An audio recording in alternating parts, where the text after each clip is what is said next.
Hi, everyone. We hope you guys are having a phenomenal day out there. Thank you so much for joining us today. Welcome to our first official screencast. Now, I'm Mr. Tiska. Joining me today is Mrs. Kraft. Mrs. Kraft, how are you today? I am great, Mr. Tiska. Excellent. We also have Ms. Hoff with us. Ms. Hoff, how are you? I am wonderful. All right, so today we're going to start Chapter 3. It is 3-1, the Southern Colonies. Now, the big idea for today is despite a difficult beginning, the Southern Colonies soon flourished. And the main ideas that we're going to talk about are how Jamestown was the first permanent English settlement in America, daily life in Virginia was challenging to the colonists, religious freedom and economic opportunities were motives for founding other Southern colonies, including Maryland, the Carolinas, and Georgia, and farming and slavery were important to the economies of the Southern colonies. So main idea number 1, Jamestown was the first permanent English settlement in America. Now, before we actually talk about Jamestown, we need to go back in time a little bit and talk about another English colony known as Roanoke. See, the English really wanted to set up a colony in North America, in large part because they wanted access to all the riches and resources that North America had, but also they were competing with Spain and other European countries that had already set up colonies. So Sir Walter Raleigh, an English noble, he actually got permission from Queen Elizabeth to set up this colony on Roanoke.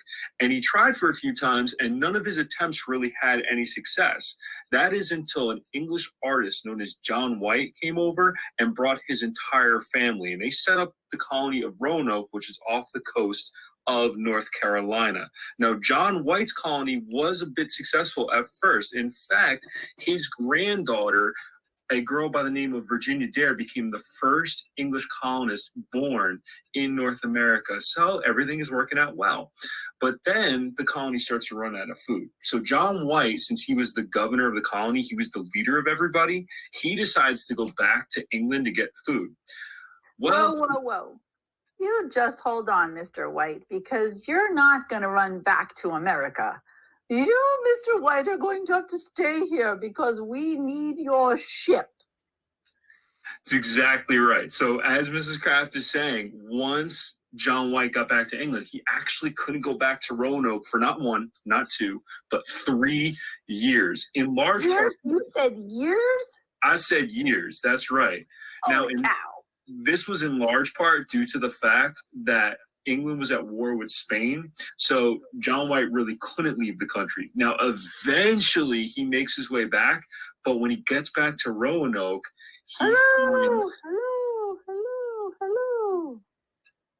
he finds the entire colony deserted. That's right. Nobody is there, including his daughter, his son-in-law, and his beautiful granddaughter, Virginia Dare. They're all gone. The only thing that he finds is he finds the word Croatoan carved into a wood post. Now, Croatoan was the name of a nearby island. So John White assumed that maybe the settlers went there. So he got on his ship and he traveled there.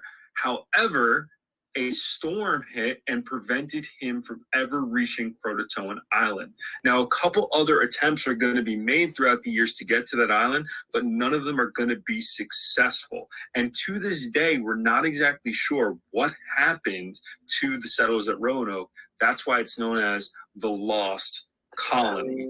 So England had tried to start a colony before Jamestown, wasn't really successful. That's when in 1607, the London Company, which was this group of men, decided to go to King James and ask him for permission to start a colony in Virginia. And the first colonists are going to arrive in America on April 26, 1607, and they settled in Jamestown, which would eventually become the first permanent English settlement in America.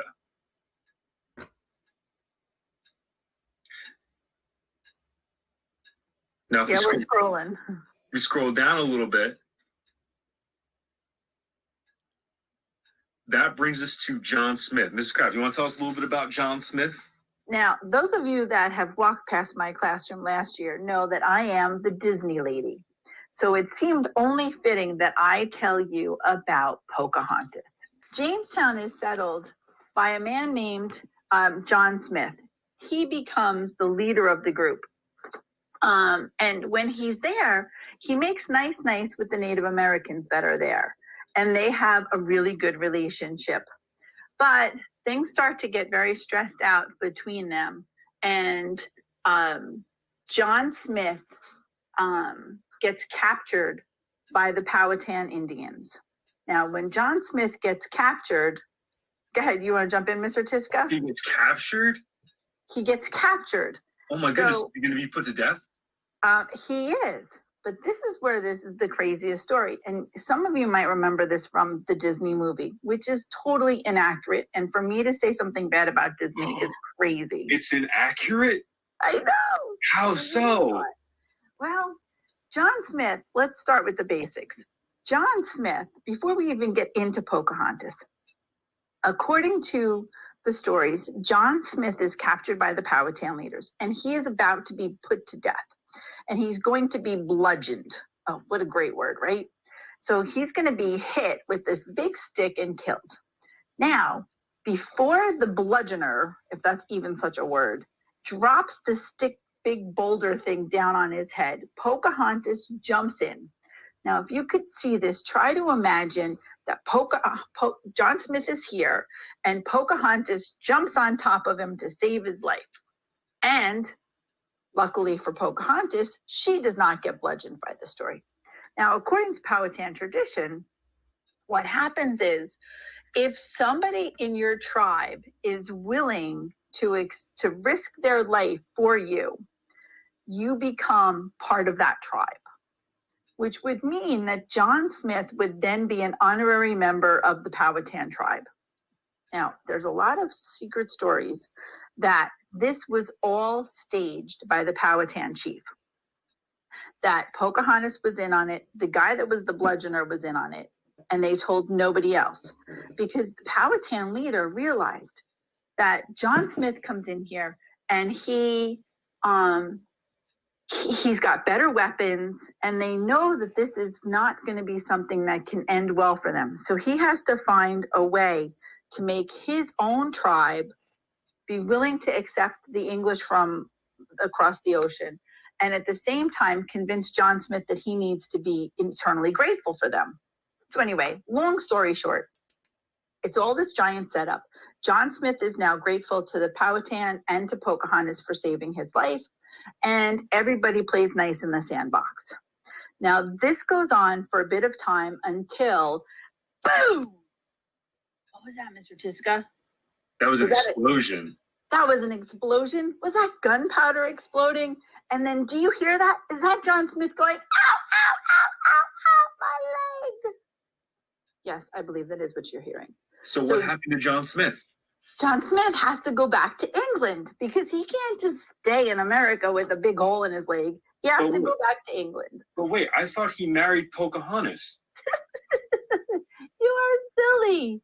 He did not marry Pocahontas. He didn't marry Pocahontas? No.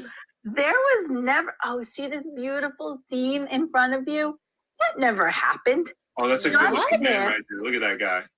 As handsome as you think he is, didn't look like that. Can we bring up the real John Smith? Whoa. Oh my goodness. He's dark and hairy. And BT Dubs, he's 35. Well, at least in his 30s. We're estimating 35. How old was Pocahontas? Are you ready to be grossed out? She was 12. Oh. There was never any romance. She was a kid. So that whole thing where Disney paints them as this lovely little couple, never, ever happened. So the rest of the story for poor Pocahontas goes on like this. After John Smith goes back to England, okay, the colonists that were with John Smith go back to just looking for gold. And he had saved them. I completely forgot this part. You didn't tell me to remember. His rule was no work, no food. So, which, by the way, they needed because before he got there, they weren't, as Mrs. Krabs is saying, the Jamestown settlers, they ran into a bunch of problems because none of the men who were part of the colony were like, oh, let's do the smart thing by planting crops or building shelter. They were only concerned with finding gold. And the problem is, in Jamestown, eventually a winter is going to hit, and it's going to kill about 2/3 of the colonists because they were so unprepared for it. Absolutely. So now John Smith's gone. They go back to their old ways. It's, oh, I'm going to look for gold today. I'm going to look for gold today. And nobody's working again. So then they attack the Powhatan tribe. Not really smart. If the people are being nice to you, you don't attack them. So anyway, eventually what happens is Pocahontas is captured by the English. And she's kept on board. I want to say she was kept on a ship. She was kept on a ship. And so she's on the ship, and a period of time goes by, like 6 years. And the Powhatan leader, who happened to be her daddy, said, yeah, we're not negotiating with hostage keepers. So Pocahontas ends up being converted to Christianity. She changes her name to Rebecca, and then she meets and marries John Rolfe. Totally different guy than John Smith, so be careful with that one. Now, back to what the colonists were looking at, because there's like two stories intertwined here. So John Rolfe does discover gold, but it's not shiny and it's not yellow. What is it? Mr. Tiska, do you want to take a guess? I'm going to guess tobacco. Bing, bing, bing, bing, bing, bing. Hey! Yay! So they discover tobacco, which they then send back to England. And for those of you that do not understand what tobacco is, it's what is in cigarettes. And it's very funny because the King of England, even 200 years ago, knew, and this is a quote, that it was hateful to the nose, harmful to the brain, and dangerous to the lungs. But they still kept manufacturing it. Why, you ask? No, really, ask Mr. Tiska why. Why? Because money, money, money. Money makes the world go around. That is what happened. And by the way, when John Rolfe marries Pocahontas, he actually gains access to a lot of the Powhatan land because that was Powhatan tradition too. And he used that land to plant more and more tobacco. And by the way, what you're seeing now is Lady Rebecca. Yep, that is Pocahontas, because eventually what's going to happen is John Rolfe is going to take her back to England to kind of show her off. Now, England was in an exceptionally dirty place. There was actually a rumor that the King of England only bathed about once a year. That's how dirty and disgusting it was. It was very much unlike Virginia. So when Pocahontas, or Lady Rebecca, goes to England, she actually gets sick. I believe she develops pneumonia. I thought it was smallpox. And pneumonia or smallpox, she contracts something, and she eventually dies on her way back from England. Now, eventually, and she's only 21. She's only 21. And she did give birth to a son who Thomas. John Rolfe, just to show you how much he actually cared, left with a distant relative as he kept traveling back to Virginia. So the Powhatan eventually hear rumors about Pocahontas' death, and they don't take too kindly to it. And war is actually going to break out between the Jamestown settlers and the Powhatan because of Pocahontas' death. You can see it right there. And that war is going to last for years and years and years. Yeah, because that period of time where Pocahontas was with John Rolfe was known as the Peace of Pocahontas. And at that point in time, everything was nice with them, but then that all changed once she died. So, main idea 2, daily life in Virginia was challenging to the colonists. So I'm going to talk a little bit about the daily life in Virginia and the headright system. So the headright system made it possible for the colonists to get 50 acres of land if they paid their own way to get to Virginia. They also earned 50 acres of land for each additional person they brought with them. So they would go to these large farms, which are called plantations, and they were established by tobacco farmers. Most of the labor and the work that was done there was provided by indentured servants. These are people who come to America for free by agreeing to work without pay for a set amount of time. So someone would pay their way to come here, and they would basically pay it off or work it off. The first Africans that were brought as slaves and servants in 1619, and this increased the work, and the failing cost of the slaves led to the colonists to use more slave labor. And then you have Bacon's rebellion. So as the people in the colony grew richer, the taxes go up. So you have Nathaniel Bacon, who leads a rebellion against the governor, and he even burns down Jamestown. And this happened in 1676.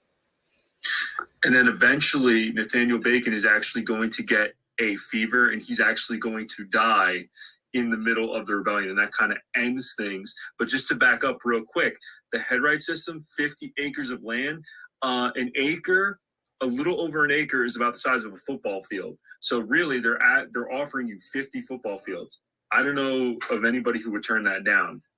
Sounds like a good deal to me. Now, if you ever get a chance to visit Jamestown, you can see exactly where Bacon was when he had this rebellion. And it's pretty funny because they had captured Bacon at one point, but he was friends of somebody, so they kind of just left him hanging out while the council met.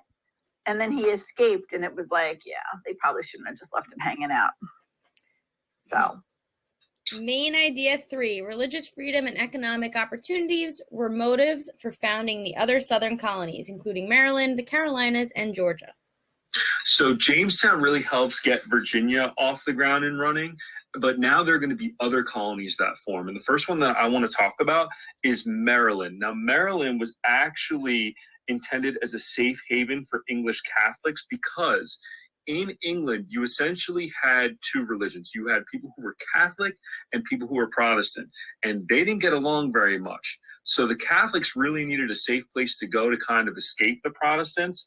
And so this colony was set up for them by Lord Baltimore in 1634 as just kind of a nice, peaceful place for them all to settle down in. Eventually, though, Protestants are going to make their way to Maryland to also settle, and the conflict is going to be restarted in Maryland. So again, you're going to have Catholics and Protestants fighting and arguing with each other. Now, eventually, the government of Maryland is going to pass something called the Toleration Act of 1649, and that's basically just to try and calm everybody down and to basically make it a crime to restrict anybody's religion. But unfortunately, it doesn't necessarily work out, and the fighting is going to continue in Maryland.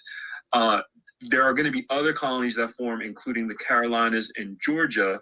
And the Carolinas were actually, South Carolina specifically, was given as a gift to 8 English nobles by the king. Oh, man, that's a great friend. Isn't that a great friend? Can you imagine sitting at the dinner table and the king says, I make a toast to my friends who are now landowners in the New World.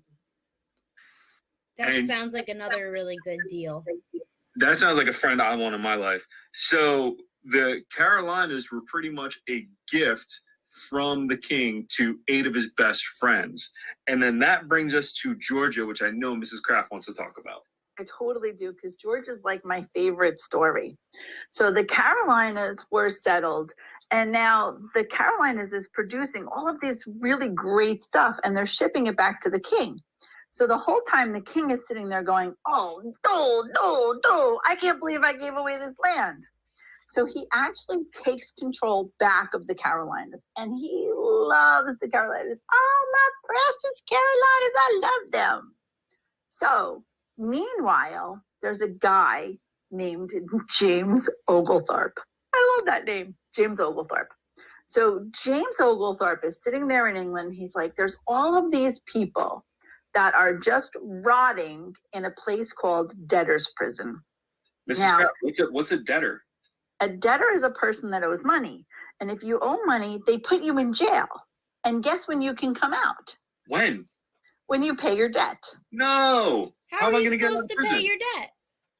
I know, it's silly, right? How can you pay your debt if you're in jail? You can't make any money. So if somebody doesn't come and pay your debt, guess where you're dying? In debtor's prison. So anyway, so James Oglethorpe has this great idea. I am going to offer all of these people that live in debtor's prison a chance to come to the New World.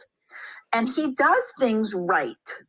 He actually makes a deal with the leader of the, which tribe is it? It's the Creek? I think it's the Creek, yes. And the guy's name is Chief Tomochichi. That's my favorite. Every year I teach this lesson and I ask Mr. Kraft if we can change our name to Tomochichi. And every year he tells me, no. But anyway, for the rest of today, you can think of me as Mrs. Tomochichi because it's the coolest. Anyway, I digress.